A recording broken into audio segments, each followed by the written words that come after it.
एक बार फिर से आप सभी का हमारे इस YouTube चैनल पर स्वागत है। आज के इस वीडियो में हम बात करने वाले हैं क्लास 12 का पॉलिटिकल। ठीक है, जो भी पॉलिटिकल साइंस है इससे महत्वपूर्ण जो भी प्रश्न उत्तर रहेंगे हम लोग देखेंगे इसको। जो भी नवंबर दिसंबर के लिए महत्वपूर्ण प्रश्न रहेंगे, very very very important, 1 number या जो भी रहेगा 1-1 नंबर का, उसको हम लोग एकदम इस वीडियो में देखने वाले हैं। चलिए, हम जो मैंने हिस्ट्री का वीडियो बना रखा है, आप लोग उसको अगर नहीं देखे तो जाके देख सकते हैं। चलिए, पहला पार्ट स्टार्ट करेंगे हम लोग पॉलिटिकल साइंस का, जो जिसका नाम है शीत का दौर। इसको आज हम लोग पढ़ेंगे। इससे जितने भी प्रश्न बनेंगे देखेंगे।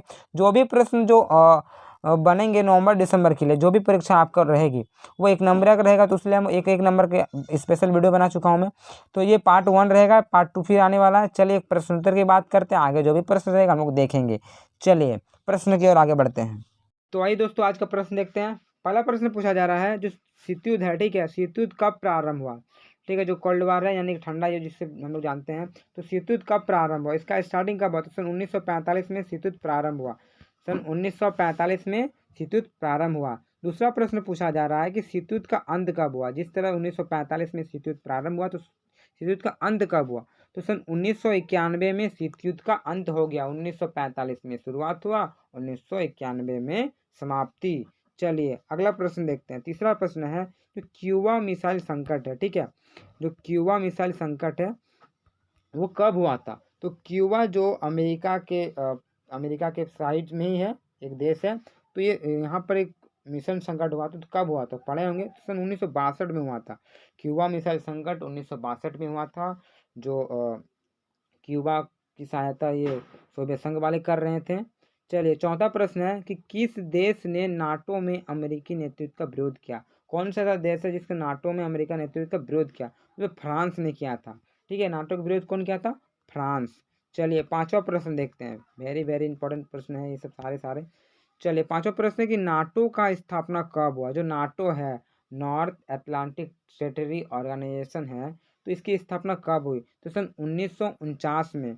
ठीक है, 1949 ईस्वी में इसकी स्थापना हुई नाटो का। चलिए, छठा प्रश्न है। प्रश्न पूछा जा रहा है कि तनाव शैथिल्य का दौर कब शुरू हुआ? तनाव शैथिल्य का दौर कब शुरू हुआ? तो सन 1970 के बाद से। 1970 के बाद से तनाव शैथिल्य प्रारंभ यानी कि शुरू हुआ। चलिए, सातवां प्रश्न देखते हैं। सातवां प्रश्न पूछा जा रहा है कि सोवियत संघ में कौन सा सैनिक गुट बना है? ठीक है, जो सोवियत संघ वाले थे, जिसे हम लोग USSR भी कहते हैं, ठीक है, तो ये सोवियत संघ, तो इसने कौन सा गुट बनाया था? जिस तरह अमेरिका नाटो बनाया, उस तरह सोवियत संघ ने वार्सा संधि बनाया था। ठीक है, जिसे हम लोग वार्सा पैक्ट भी बोलते हैं। तो सोवियत संघ वाले यानी कि USSR वाले वार्सा संधि बनाया था। चलिए, आठवां प्रश्न देखते हैं। प्रश्न है कि जो नाटो है, ठीक है, नाटो का मुख्यालय कहाँ है? तो जो नाटो का मुख्यालय है वो ब्रुसेल्स में। ठीक है, बेल्जियम की राजधानी ब्रुसेल्स में नाटो का मुख्यालय है। ठीक है, चलिए, कहाँ पर है नाटो के मुख्यालय? ब्रुसेल्स में। नौवां प्रश्न है कि जो नाटो है, ठीक है, तो नाटो मतलब भारत नाटो का सदस्य है या नहीं? जो भारत है तो नाटो का सदस्य है या नहीं? तो जाहिर सी बात है नहीं है। ठीक है, जो नाटो का सदस्य भारत नहीं है, तो इसका आंसर सही हो जाएगा, नहीं है। चलिए, 10वां प्रश्न देखते हैं कि पूर्व बनाम पश्चिम का संबंध से आशय किससे है? तो पूर्व बनाम पश्चिम है, इसका आशय किससे है? तो शीत युद्ध से है। ठीक है, पूर्व बनाम पश्चिम का संबंध ये शीत युद्ध से। आप सभी के लिए एक प्रश्न दे रहा हूँ मैं कि बनाम का मतलब क्या होता है? आप लोग बताइएगा तो कमेंट करके। जिस तरह यहाँ पूर्व बनाम पश्चिम दिया गया है ना, तो किससे संबंध है? तो सबसे पहले आप लोग की एक प्रश्न है, ये प्रश्न आप लोग कमेंट कीजिए कि बनाम का मतलब क्या होता है। ठीक है, अधिकतर इसका प्रयोग करते हैं हम लोग दिन प्रतिदिन ऐसे में ही। तो आप लोग बोलिएगा कि बनाम का अर्थ होता क्या है इंग्लिश में? हम लोग तो इंग्लिश में ज़्यादा तो इसको यूज करते हैं। बनाम ये तो हिंदी हो गया, तो आप लोग बोलिएगा कि बनाम का मतलब क्या होता है इंग्लिश में। चलिए, आप सभी के ये प्रश्न रह गया। चलिए, 11वां प्रश्न देखते हैं। प्रश्न है कि शीत युद्ध को, ठीक है, जो शीत युद्ध को और किस नाम से भी जाना जाता है? तो शीत युद्ध को हम लोग ठंडा युद्ध के नाम से भी जानते हैं। शीत युद्ध को हम लोग ठंडा युद्ध, कोल्ड वार, इस नाम से जानते हैं। चलिए, 12वां प्रश्न देखते हैं।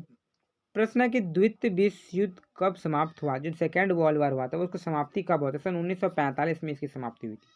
जो फर्स्ट जो वर्ल्ड वार है यानी कि प्रथम विश्व युद्ध सन 1914 से 1918 तक चली, और सेकेंड वर्ल्ड वार यानी कि दूसरे विश्व युद्ध 1939 से 1945 तक चली। चलिए, अगला प्रश्न देखते हैं। 13वां नंबर क्या प्रश्न पूछा जा रहा है? प्रश्न 13 पूछा जा रहा है कि जो G77 है यानी कि G17 से आशय दुनिया के किन देशों से, G77 किन देशों से आशय, तो विकासशील देशों से, उन देशों से जो विकासशील देश है उनसे G77 के आशय हैं। चलिए 14वां प्रश्न देख लेते हैं फटाक से। 14वां प्रश्न है कि पहला गुट नेपियर सम्मेलन कब और कहाँ हुआ था। जो पहला गुट नेपियर सम्मेलन हुआ था वो कब हुआ था और कहाँ हुआ था, तो पहला गुट नेपियर सम्मेलन सन 1961 में बेलग्रेड में हुआ था। ठीक है, तो प्रथम, ठीक है, गुट नेपियर जो सम्मेलन हुआ था सन 1961 में हुआ था, वो कहाँ हुआ था, बेलग्रेड में हुआ था। चलिए आज का आखिरी प्रश्न और 15वां प्रश्न देखते हैं। क्या प्रश्न है कि प्रश्न पूछा जा रहा है कि वर्षा जो संधि है, तो वर्षा संधि कब स्थापित हुआ, जिसने यानी कि यूएसएसआर ने यानी कि सोवियत संघ ने इसकी स्थापना किया था, तो कब किया था, सन 1955 में किया था।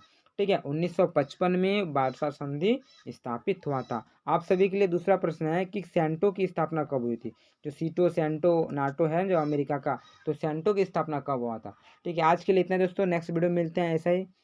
बाय बाय दोस्तों।